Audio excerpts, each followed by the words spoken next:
अच्छा जी, सो ये है तीसरा रिएक्शन आज का, आज के लेक्चर का, जिसमें बेंजीन के ऊपर एक न्यूक्लियोफिलिक सब्स्टिट्यूशन रिएक्शन हो जाता है। अब यहाँ पे सवाल ये पैदा होता है कि न्यूक्लियोफिलिक सब्स्टिट्यूशन रिएक्शन, बेंजीन बजाते खुद एक न्यूक्लियोफाइल के तौर पर एक्ट करता है, और यहाँ पे बेंजीन के ऊपर एक और न्यूक्लियोफाइल का आना और अटैक करना, ये बात थोड़ा सा स्केल से हटके हैं, क्योंकि कभी भी बेंजीन के ऊपर नॉर्मली न्यूक्लियोफिलिक सब्स्टिट्यूशन रिएक्शन होता नहीं है फेवरेबली।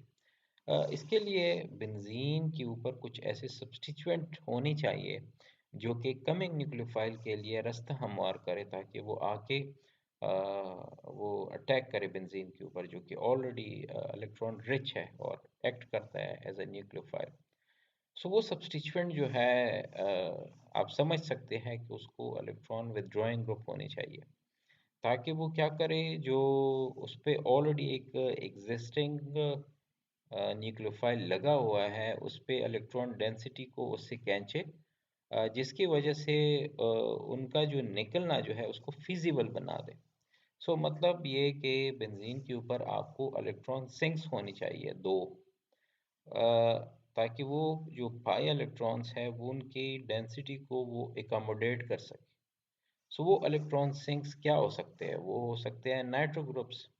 मतलब अगर नाइट्रो ग्रुप एडजेसेंट हो एक टू दी लीविंग ग्रुप, ठीक है, और दूसरा उसके मेटा पोजीशन पे हो, सो ऐसी सूरत में फिर क्या होता है, ये फैसिलिटेट करते हैं the departure of the leaving group. ये कैसे करते हैं, ये हम मैकेनिज्म से इसको समझ लेते हैं। बहरहाल इसमें जो न्यूक्लियोफाइल है, एक ज़ाहिर है जब एक सब्स्टिट्यूशन होती है उसमें एक ने जाना होता है, दूसरे ने उसकी जगह रिप्लेस करनी होती है। सो एक भी न्यूक्लियोफाइल है, दूसरा कमिंग भी न्यूक्लियोफाइल है। सो इसी वजह से इसको न्यूक्लियोफिलिक सब्स्टिट्यूशन रिएक्शन का नाम दिया गया है, क्योंकि एक न्यूक्लियोफाइल सब्स्टिट्यूट हो रहा है with the help of the other nucleophile. अब इस न्यूक्लियोफाइल की जो ऑलरेडी, चूंकि इसके अराउंड इलेक्ट्रॉन तो है, लेकिन इसके अराउंड दो सिंक्स लगे हुए हैं, इलेक्ट्रॉन सिंक है, दो नाइट्रो ग्रुप लगे हुए हैं, एक इनके ऑर्थो पोजीशन पे और एक इनके पैरा पोजीशन पे। सो अब हम क्या करते हैं कि जब हम किसी बेस के साथ, या किसी कोई भी बेस हो, चाहे NaOH हो या अमोनिया हो, जब आप उसके साथ इसको करते हैं, रिएक्ट करते हैं, तो फिर उस सूरत में क्या होता है कि ये निकल के इसकी जगह पे OH आ जाता है, और अगर आप अमोनिया के साथ ट्रीट करते हैं तो क्लोराइड निकल के उसकी जगह पे अमोनिया NH2 आ जाता है। सो ये दोनों रिएक्शन जो है वो फिजिबल है। इसका मैकेनिज्म क्या होना चाहिए, ये एक इंतहाई अहम सवाल है। सो इसको समझ लेते हैं हम पहले। देखिए यहाँ पे इसकी इनकी अगर हम स्टेप्स गिनवा लें जो ऊपर दे है, एक इसमें दो स्टेप्स जो है वो मेजर स्टेप्स होते हैं। पहला जो स्टेप होगा वो एडिशन एलिमिनेशन मैकेनिज्म के थ्रू जाएगा, दूसरा जो है वो एलिमिनेशन एडिशन मैकेनिज्म होगा। तो एलिमिनेशन एडिशन मैकेनिज्म तो ज़ाहिर है बेंजाइन के ज़रिए होता है, लेकिन जो एडिशन एलिमिनेशन जो है ये बहुत कॉमन है, ठीक है, और इसमें डायरेक्टली कमिंग न्यूक्लियोफाइल ऐड हो जाते हैं और दूसरा लीव कर जाता है। ये कैसे होता है एडिशन एलिमिनेशन? तो ये एडिशन एलिमिनेशन मैकेनिज्म में जैसे आप देख सकते हैं कि ये वो NaOH का OH ग्रुप है, वो सबसे पहले क्या करता है कि अटैक करता है इस वाले कार्बन के ऊपर जिस पे ऑलरेडी एक क्लोराइड ग्रुप यानी लिविंग ग्रुप लगा हुआ है। अब इस तरह करने से इसके जो अपने पाई इलेक्ट्रॉन जो बेंजीन के हैं, जाहिर है वो शफल हो जाएंगे टुवर्ड्स नाइट्रो ग्रुप, और नाइट्रो ग्रुप में ये कैपेबिलिटी है कि वो एक्स्ट्रा इलेक्ट्रॉन को एब्जॉर्ब कर सके, और करने के बाद चार्ज क्या होगा, देखिए इसके ऊपर नेगेटिव चार्ज, इस पे पॉजिटिव चार्ज, ये लोन पेयर इधर अगले स्टेप में आप जैसे देख भी सकते हैं डबल बॉन्ड उन्होंने बना दिया। तो इस तरह डबल बॉन्ड बनने से जाहिर है नाइट्रोजन के ऊपर पहले भी पॉजिटिव चार्ज था, अब भी रहेगा, ठीक है। सो अब क्या हुआ कि एरोमेटिसिटी लॉस हो गई इस पूरे प्रोसेस के अंदर। एरोमेटिसिटी का लॉस हो जाना एक लम्हे के लिए एक स्टेबलाइजेशन को, इनकी स्टेबिलिटी को सेक्रीफाइस करती है, लेकिन यहाँ पे ड्राइविंग फोर्स जो है वो एंड प्रोडक्ट होगा। आपको ये कहेंगे कि एक स्टेबिलिटी सेक्रीफाइस हो रही है। बहुत सारे ऐसे रिएक्शन हैं कि जहाँ पे एक लम्हे के लिए स्टेबिलिटी जो है वो सेक्रीफाइस हो जाती है, लेकिन जो एंड प्रोडक्ट की फॉर्मेशन है that is the driving force. यहाँ पे क्या होता है कि बेस सबसे पहले जब अटैक कर लेता है उस वाले कार्बन के ऊपर जिस पे लिविंग ग्रुप लगा होता है, जैसे क्लोराइड, तो इसके अपने इलेक्ट्रॉन शफल हो जाते हैं टुवर्ड्स नाइट्रो ग्रुप, और यूं हमें एक इस तरह का इंटरमीडिएट बनता हुआ नजर आता है।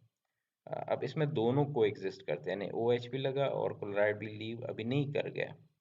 लेकिन अगली ही स्टेप में जब ये वापस, अच्छा नेक्स्ट क्या होता है कि नेक्स्ट यहाँ पे भी आप वो देख सकते हैं, दूसरा भी एक नाइट्रो ग्रुप है ना, तो ये दूसरे नाइट्रो ग्रुप पे भी ऐसा ही हो सकता है जैसे इस पे हुआ कि इसके जो इलेक्ट्रॉन है अब वो कहाँ पे जा रहे हैं। अब देखिए इस वाले स्टेप में तो ये रहे यहाँ पे, लेकिन अगली ही स्टेप में हुआ क्या है, इन दो में अगर आप मुआवजा करें कि जो ये वाले इलेक्ट्रॉन हैं ये दोबारा से क्या हुए, इधर आए और ये शफल हो गए। इन दोनों में हुआ क्या है, ज़रा दोबारा देख लें इसको। हाँ, सो इसमें हुआ ये है कि पहले तो वो इधर से आए थे ना, इधर। अब नाइट्रोजन के ये इलेक्ट्रॉन, ये इधर से जब ये इलेक्ट्रॉन इधर आता है डबल बॉन्ड, ये ऑक्सीजन वाला ये इधर आता है, तो ये इधर आ जाता है, ठीक है। इधर आने के बाद ये इधर आएगा, और ऐसा ही कुछ हुआ है। देखिए हुआ क्या है, ये मैं अगर इसको क्लियरली दिखा सकूँ आपको, सो ये ज़्यादा बेहतर रहेगा। देखिए हुआ ये है कि पहले स्टेप में जैसे आप समझ गए कि इधर अटैक हुआ, ये इलेक्ट्रॉन इधर आ गया, इन्होंने ऑलरेडी एरो पे शो किया है, और अगली स्टेप में ये रेजोनेटिंग फॉर्म में आप जैसे देख सकते हैं फुल डबल बॉन्ड बन गया। अब नेक्स्ट स्टेप में ये हो रहा है कि ये जो इलेक्ट्रॉन है ये इधर आना, फिर इन इलेक्ट्रॉन्स का इधर आना, ठीक है जी, और फिर इनका इधर आना, ठीक है। यही तो हुआ है यहाँ पे, देखिए यही हुआ है। अब नेक्स्ट क्या होता है कि नेक्स्ट ये इलेक्ट्रॉन दोबारा, अब ये नाइट्रोजन का जो लोन पेयर है दोबारा जब इधर आता है, ये इधर आता है, ठीक है। तो अब जब ये इधर दोबारा इस वाली साइड से आएगा, तो इन दोनों में से, इनमें से या इनमें से किसी एक को लीव कर जाना है ना, अदरवाइज तो ये 5 बॉन्ड बन जाने हैं। तो इसी वजह से किसी एक को लीव करना है, तो इसमें वही लीव करेगा जो कि अच्छा गुड लिविंग ग्रुप होगा, तो उसमें जाहिर है ओ एच की बजाय क्लोराइड जो है गुड लिविंग ग्रुप है, इसी वजह से क्लोराइड को ही जाना पड़ेगा। तो पहले तो इन्होंने ऐसे दो स्टेप्स की ज़रूरत नहीं थी वैसे। पहले स्टेप में इन्होंने प्रोटॉन इलेक्ट्रॉन को इधर रिजाइड किया है इस वाले कार्बन पे, अगले स्टेप में इसी इलेक्ट्रॉन को फिर इधर लेके आए, और ले आने के बाद अब जाहिर है जैसे आप देख सकते हैं कि क्लोराइड जो है वो लीव कर गया है। क्लोराइड की जगह पे अब क्या आ गया, क्लोराइड की जगह पे ये पूरा क्लोराइड लीव गया, और एरोमेटिसिटी जो है दोबारा रीगेन हो गई, प्रोडक्ट बन गया आपका। इसी तरह से सेम हम सेम प्रोसीजर को रिपीट कर सकते हैं, हम इस वाली के लिए भी रिपीट कर सकते हैं ना, ऐसे अमोनिया के लिए, कि अगर हम अमोनिया जो है अमोनिया के साथ रिएक्शन करें, सेम प्रोसीजर जो है वो रिपीट हो जाएगा, और इसी तरीके से जब वो वापसी पे आएगा तो ये निकल के इसकी जगह पे NH2 आ सकता है, तो हमारे पास वही प्रोडक्ट बनेगा NH2 वाला। सो ये एक इंतहाई सिंपल मैकेनिज्म है, मैं दोबारा चाहूँगा कि एक दफ़ा इसको रिपीट करूँ। देखिए हुआ क्या है कि हमारे पास हमने एक न्यूक्लियोफाइल को रिप्लेस कर देना है किसी दूसरे न्यूक्लियोफाइल के साथ, लेकिन मेक श्योर कि वो जो कमिंग न्यूक्लियोफाइल है वो बैड न्यूक्लियोफाइल होना चाहिए ऑलरेडी एग्जिस्टिंग न्यूक्लियोफाइल से, क्योंकि ऐसी सूरत में अगर वो ऐसा नहीं है तो फिर मजबूरन जो न्यूक्लियोफाइल अभी आया है वापसी पे वही दोबारा लीव कर जाएगा, सो इस रिएक्शन का कोई मतलब नहीं रहेगा। OH चूंकि एक बैड लिविंग ग्रुप है कंपेयर टू क्लोराइड, तो इसी वजह से OH जो है एग्जिस्ट करेगा, क्लोराइड को जाना पड़ेगा। अब इस ओवरऑल रिएक्शन को समझ लेते हैं। क्यों इसको एडिशन एलिमिनेशन कहते हैं, क्योंकि सबसे पहले ये OH ग्रुप जो है ये डायरेक्टली अटैक करता है उस वाले कार्बन के ऊपर जिस पे ये क्लोराइड जो ऑलरेडी न्यूक्लियोफाइल है वो लगा हुआ है, तो उस कार्बन पे अटैक करने के बाद इनको एक सिंक चाहिए, ठीक है। यहाँ पे एक सिंक है, पुशिंग क्या है? सिंक का मतलब कि जो इलेक्ट्रॉन के एक्स्ट्रा इलेक्ट्रॉन को एब्जॉर्ब कर सके, वो इधर आ गया। आने के बाद अब ये इलेक्ट्रॉन दोबारा जब ये इधर ऐसे देख सकते हैं एलेबोरेटेड फॉर्म में कि ये इधर आ रहे हैं और फिर नेक्स्ट स्टेप में इधर आ रहे हैं। अब नेक्स्ट में ये इलेक्ट्रॉन इधर आता है नीचे से, ये ऊपर से ये इधर आता है, इधर आने के बाद ये इधर आता है और ये इधर आता है। इधर आने के बाद यहाँ पे नेगेटिव चार्ज। नेक्स्ट स्टेप में फिर क्या होता है कि ये इलेक्ट्रॉन दोबारा ऑक्सीजन की जैसे देख सकते हैं कि इधर आ गए, ये इधर आ गए और ये इधर आ गए। इधर आने के बाद क्लोराइड जो है, इन क्लोराइड या OH में से कोई एक लीव करेगा, सो इसमें से क्लोराइड ही लीव करता है। तो इस तरीके से क्लोराइड जो है वो लीव करके ये चीज़ प्रोडक्ट बन जाएगा। सेम प्रोसेस हम अमोनिया के साथ भी रिपीट कर सकते हैं, उससे भी यही आएगा। सो ये था ओवरऑल एक प्रोसेस।